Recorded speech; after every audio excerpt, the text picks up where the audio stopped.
Robert McCain, and today I have with me DeAndre Taylor and William Hudson. Today we're going to talk about the election. It's been 7 days now, and we are looking forward to see what Obama is going to do in his new election. We have so many issues. Yeah, I know. I'm so ready to talk about some issues today, especially on how he got elected, man. The technique that he used, the strategies that he used, just mind-boggling. Well, even more importantly, we want to deal with some of the international issues that we see already being addressed within 24 hours of his presidency. Yes. And you know, that's one of the things we definitely want to talk about right now is, now Obama's elected. Now, granted, this is a historic time in our lives. It is historic. He's our first black president. But because of Obama being the president right now, are we going to have to face more issues than we would have had to face if we would have elected somebody else? Well, obviously we're going to face more issues, and as I pointed out, we look at Joe Biden. He spoke about how within the first 6 months that he felt our national security would either be breached or at least tested. Within 24 hours, Russia declares that they're going to deploy missiles to NATO's doorstep. And if we decide that we want to do anything about it, they're going to issue scramblers to offset our missile detections. I mean, come on now. Wow. Yeah, they already really rose up and made it very clear that, look, we're flexing our muscles. And not only that, you look at Israel, who is our #1 ally. Wow. And, you know, they were negotiating with Secretary Condoleezza Rice, and for peace between Israel and the Palestinians. And I think because of their lack of confidence in Obama, that they have now turned their attention that they just negotiate directly with Egypt for their own Mid-East peace agreement, just eliminating America. I believe they don't have the confidence that Obama's going to really back them because, you know, they're really faced with a possibility of Iran attacking them. And that's, oh, sorry. Go ahead. Well, and that's one of the things. We have, first of all, we have an Obama election, which is a Democratic election that's going to give him more power than any other president has had in the longest time.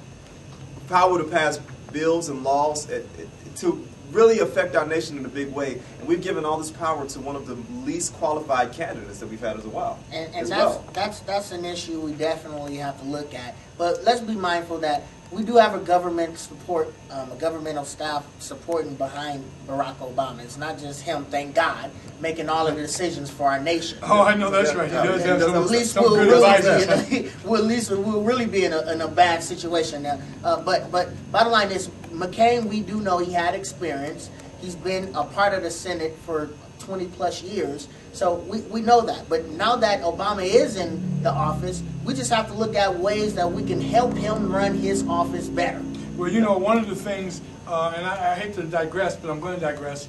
I want to reiterate that the world does not have the confidence in an Obama presidency. Of course not. You know, Israel, they understood that if McCain took office, he would kind of flow right behind President Bush and kind of uphold the same things that President Bush said. I'm not going to talk to rogue dictators. No, I'm not coming over there to pat you on the back and say, oh, what do you want to say to us? But now that you have Obama in office, they don't really know what to do. So that kind of leaves a downtime between Bush coming out and Obama coming in. I think that's why some of these nations are, you know, flexing and moving around and doing the different things that they're doing. Yeah, because there is a change, but what does the change mean?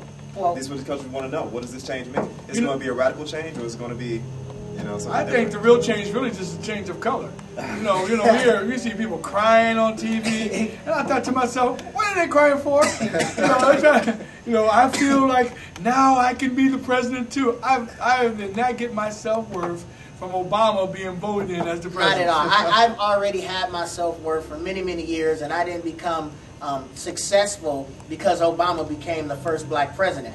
I became successful because I strived, I went to school, I got an education, and that's why I have the job I have today. And we live in a country that provides opportunities for everybody.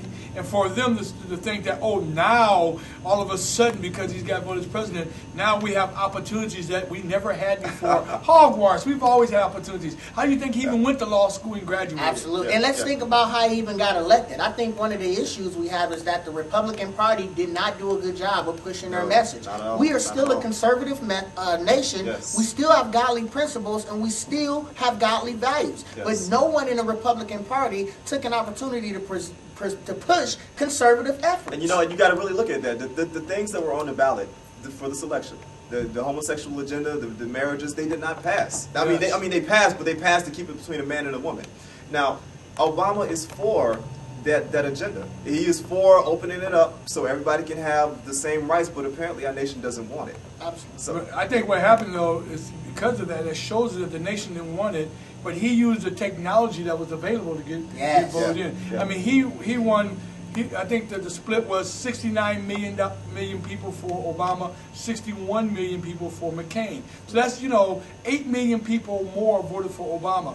Now, I believe those 8 million people, or maybe 10 million people, are made up of high school folks, people 18 to 25 years, college age kids that don't even really care about politics. Yeah. And so here we are, one of my friends was saying, well, look at McCain during his campaign, he had a lot of old veterans, a lot of old people. I said, yes, those are the people that run our country. You look at Obama's election, he had a bunch of teenagers and kids and college kids that, woo-woo, it was all about hype. Well, bottom line is he made it fun. He made it seem like a rally, like, yes, Obama's about to be president. And the Republican Party should have did the same thing. They should have said, is it really good for you to have an abortion and murder a child? We should have pushed that in the eyes of people. In a real aggressive way. I hear what you're saying. More like a rally. That is what our nation stands for. That is what our nation stands for. And and that's the thing.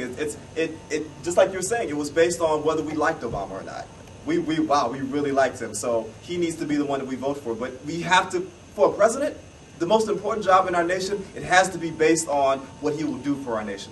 And while I have you here, you are tuned into nationalopinionnews.com. That's news with a Z. Go to our website, blog us, nationalopinionnews.com. Leave us your comments. We will discuss them on the air. Anybody out there who has opinions, we want to know what your opinions. We want to hear feedback from you.